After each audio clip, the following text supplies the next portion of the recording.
তো হযরত সুলাইমান আলাইহিস সালাতু ওয়াস সালাম উনি কি ছিল? বাদশাহ, বাবু বাদশাহ, উনিও বাদশাহ, বাদশারে মারতো কে? এই জন্য সুলাইমান নবীরে দিনের দাওয়াত দিতে গিয়ে, ইসলাম প্রচার প্রসার করতে গিয়া মার খাইছে না। ও সুলাইমান নবীর কাহিনী যদি শুরু করি তে আরো মারাত্মক, এই জন্য এইদিকে গেলাম না। সুলাইমান নবী খালি বাদশাহ ছিলেন না, সুলাইমান নবীর আগেও আল্লাহ এরকম বাদশাহী কাউরে দেন নাই। সুলাইমান নবীর পরে কিয়ামত পর্যন্ত এমন বাদশাহী আর কেউ দিবেও না। সুবহানাল্লাহ কইতে পারেন, অসুবিধা না, এটা সুবহানাল্লাহ করার জায়গা হই। এত বড় বাদশাহী সুলাইমান নবীর দিছে। পৃথিবীতে যত বাদশা আছে এরা তো মানুষের বাদশাহী করে। সুলাইমান নবী জিন্নাতেরও বাদশা ছিল, পাখিদের বাদশা ছিল, ছোট ছোট কীট পতঙ্গের বাদশা ছিল, পিঁপড়ার কত বুঝতো। তো উনার এত বড় রাজত্ব দিছে, উনারে মারবো কে? এই জন্য উনি মার খান। আর আদম নবী তো প্রথম মানুষ, আর বাকি সমস্ত নবীরা কালেমার দাওয়াত দিতে গিয়া লাঞ্ছিত হয়েছে, অপমানিত হয়েছে, রক্তাক্ত হয়েছে, আমাদের নবী সহ। তো এই ইউনুস আলাইহিস সালাতু ওয়াস সালাম এই কালেমার দাওয়াত দেয়, 40 বছর দাওয়াত দিল, কিন্তু এটা এমন 13 জাত কালেমা পড়ছে না। 40 বছর পরে ইউনুস নবী ভাই, আল্লাহ আমি কই দাওয়াত দিই? ইডিরে 40 বছর ধরে দাওয়াত দিতেছি, ইডি ইলেও না, বড় সুকুন্ডা আমারে মারে, রক্তাক্ত করে মাইরি গেলাম 40টা বছর, কিন্তু একটাও কালেমা পড়লো না। আল্লাহ দ্বারা বিচার দিচ্ছে। আল্লাহ আমি কি করতাম? কর, আল্লাহ রাগারাগি করার দরকার নাই, এটিরে ভয় দেখান, ভয় দেখান যে গজব দিয়া তোমরা মারলাম, ভয় দেখান। ইউনুস নবী তাদেরকে গিয়া বললো, তোমরা যদি কালেমা না পড়ো, দর্শন করে বাড়াইছেন নাকি? উপর থেকে সাকিনা রহমত নাজিল হবে, এটা প্যান্ডেলের ভিতরে, বাহিরে না। এই জন্য রাস্তাঘাট থেকে আমরা প্যান্ডেলের ভিতরে চলে আসি, এমন নিয়ামত থেকে আমরা বঞ্চিত না হই।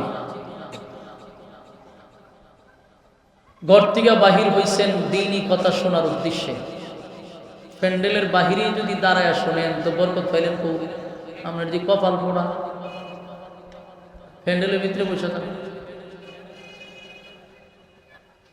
আমরা শুকরিয়া আদায় করছি যে আল্লাহ রাব্বুল আলামিন আমাদেরকে সুস্থ রাখছেন এবং আলেমদের সহবতে আসার সুযোগ করে দিয়েছেন। এই জন্য শুকরিয়া আদায় করার দরকার নেই, আলহামদুলিল্লাহ বলি।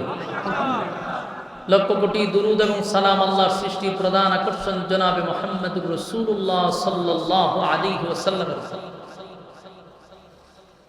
সম্মানিত সুধী, সময় তো খুব কম, লম্বা ভূমিকা দিয়ে আপনার সাথে কথাবার্তা বলবো এই সুযোগ আমার হাতে নাই। এই জন্য একবারই বলছি, প্যান্ডেলের বাহিরে যারা আছেন ঢুকে যান। বারবার বইলা সময় নষ্ট করার সুযোগটা আমার কাছে নাই। আমার পরে আরো 2 জন বক্তা আছে, এরপরে ইনশাল্লাহ আপনারা মন করে শুনবেন। আমার যেহেতু সময় কম, ভূমিকা ছাড়া আমরা সরাসরি আলোচনায় ঢুকে যাব ইনশাআল্লাহ। সম্মানিত সুধী, আমি আপনাদের সামনে মহাগ্রন্থ আল কোরআনের একটা সূরার নাম হলো সূরা আম্বিয়া।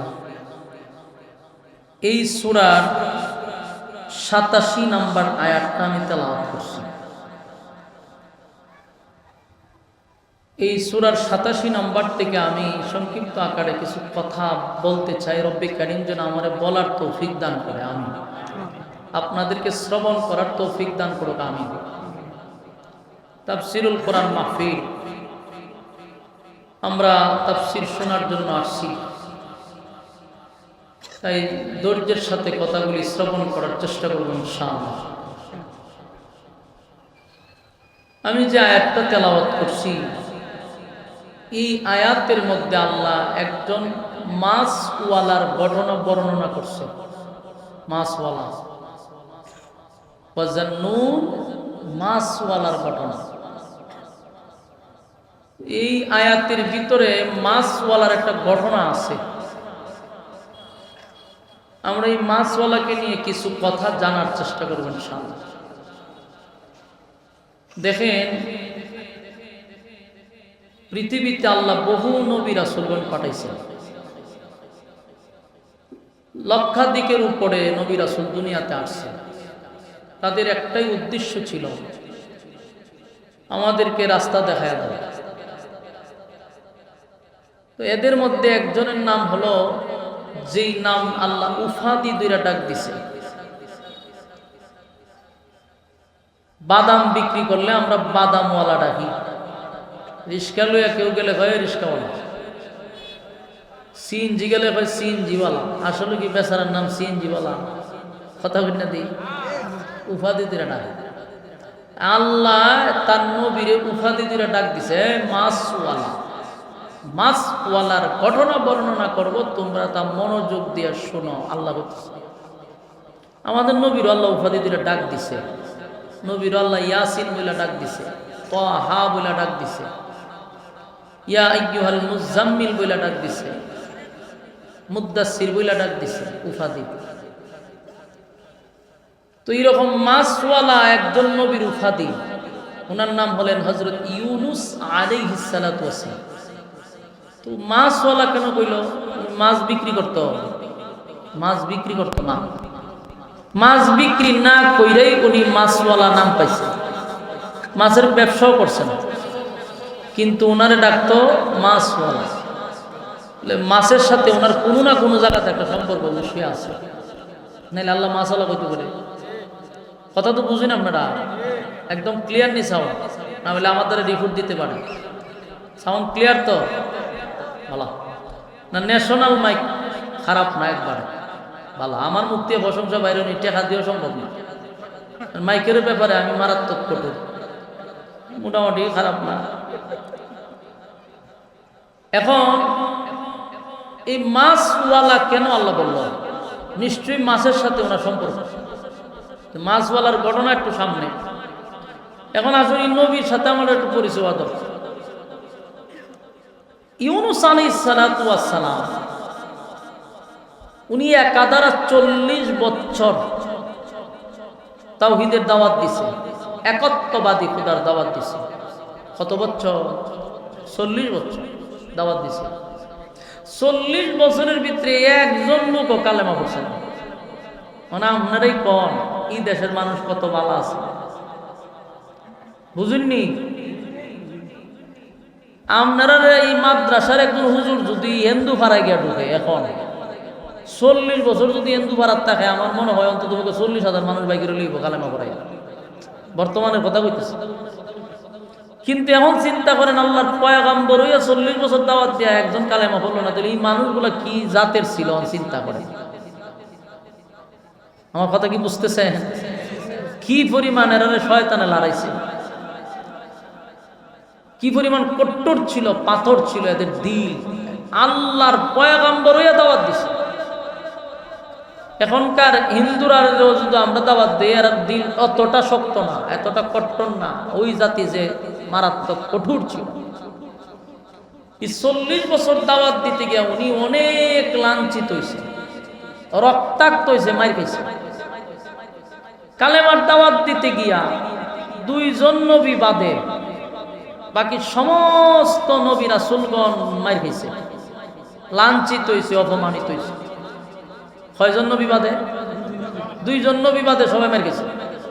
চিন্তা করেন, লক্ষাধিক নবী রাসূল দুনিয়াতে আসছে, কিন্তু সবাই মার খেলো, 2 জন নবী মার গেছে না। এই 2 জন নবীর নাম জানার দরকার নেই আপনারা? একজনের নাম হলো হযরত আদম আলাইহিস সালাতু ওয়াস সালাম। উনি কালেমার দাওয়াত দিতে গিয়ে মার গেছেন। মার খাইতো খারাতে, উনি তো প্রথম মানুষ। ওনার আগেকার মানুষও ছিল, উনি একজন, ওনার মারতো কে? মারার তো লোক লাগবো, এই লোক নাই দিকে মার গেছে। উনি একজন কালেমার দাওয়াত দিতে গিয়ে মার খাইছে না, আদম আলাইহিস সালাম। 2 নাম্বার আর একজন নবীর নাম হইল সুলাইমান আলাইহিস সালাতু ওয়াস সালাম। তো উনি তো আবার একজন ছিল না, উনার যুগে তো মানুষ আছে, কিন্তু উনি মার খাইছে না। মার নেওয়ার কারণটা হইল, ওনার বাপ হছিল বাদশা, ওনার বাপ আছেন বাদশা, উনিও বাদশা। তো যিনি দেশের বাদশা হয়, ওনারে মারব কে? আমার কথা আপনারা বুঝেননি? বাউন্ডারি ওয়াজ করে যদি ময়মনসিংহের গ্রাম পাওয়া যায়, তো কেমন ওয়াজটা করতাম বলছে। মাঝে মধ্যে বোঝা যায় আমি যখন ময়মনসিংহ বই রয়েছি, ধর এটা ব্রাহ্মণ বাড়ি, আওয়াজ টাওয়াজ দিতেই তো ইজ্জত থাকবো নি। ময়মনসিংহ গেলে এরা সাদ্দুল মুড়িদা বইতে গুতাইলো কথা পায়, বেশি গুতাইলে আপনি কোয়া আরেক যন্ত্রণা। এর লেগে কেন গেলে আমরা 1 লাখ লোক জিয়ারত করতে তাই, খবর জিয়ারতের মতো সব করে জানাজা করে দিয়ে বলো কিতা করো কথাও হয় না, মুর্দার মতো বইয়ে থাকে। আমি একলা জিন্দাতে আমি জানাজা করাই, আপনারা তো জিন্দা।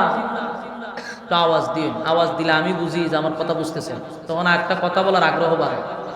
আর এইভাবে চুপ থাকলে আমার সন্দেহ লাগে, কিন্তু মনোযোগ দিয়ে। তো হযরত সুলাইমান আলাইহিস সালাতু ওয়াস সালাম উনি কি ছিল? বাদশাহ, বাবু বাদশাহ, উনিও বাদশাহ, বাদশারে মারতো কে? এই জন্য সুলাইমান নবীরে দিনের দাওয়াত দিতে গিয়ে, ইসলাম প্রচার প্রসার করতে গিয়া মার খাইছে না। সুলাইমান নবীর কাহিনী যদি শুরু করি তে আরো মারাত্মক, এই জন্য এইদিকে গেলাম না। সুলাইমান নবী খালি বাদশাহ আছেন না, সুলাইমান নবীর আগেও আল্লাহ এরকম বাদশাহী কাউরে দেন নাই। সুলাইমান নবীর পরে কিয়ামত পর্যন্ত ইমাম বাদশাহী আর কেউ দিবেও না। সুবহানাল্লাহ কইতে পারেন, অসুবিধা না, এটা সুবহানাল্লাহ কোয়ার জায়গা হই। এত বড় বাদশাহী সুলাইমান নবীর দিছে। পৃথিবীতে যত বাদশাহ আছে এরা তো মানুষের বাদশাহী করে। সুলাইমান নবী জিন্নাতেরও বাদশাহ ছিল, পাখিদের বাদশাহ ছিল, ছোট ছোট কীট পতঙ্গের বাদশাহ ছিল, ফিফরার কত বুঝতো। তো উনার এত বড় রাজত্ব দিছে, উনারে মারবো কে? এই জন্য উনি মার খান। আর আদম নবী তো প্রথম মানুষ, আর বাকি সমস্ত নবীরা কালেমার দাওয়াত দিতে গিয়া লাঞ্ছিত হয়েছে, অপমানিত হয়েছে, রক্তাক্ত হয়েছে, আমাদের নবী সহ। তো এই ইউনুস আলাইহিস সালাতু ওয়াস সালাম এই কালেমার দাওয়াত দেয়, 40 বছর দাওয়াত দিল, কিন্তু এটা এমন 13 জাত কালেমা পড়ছে না। 40 বছর পরে ইউনুস নবী কয়, আল্লাহ আমি কই দাওয়াত দিই?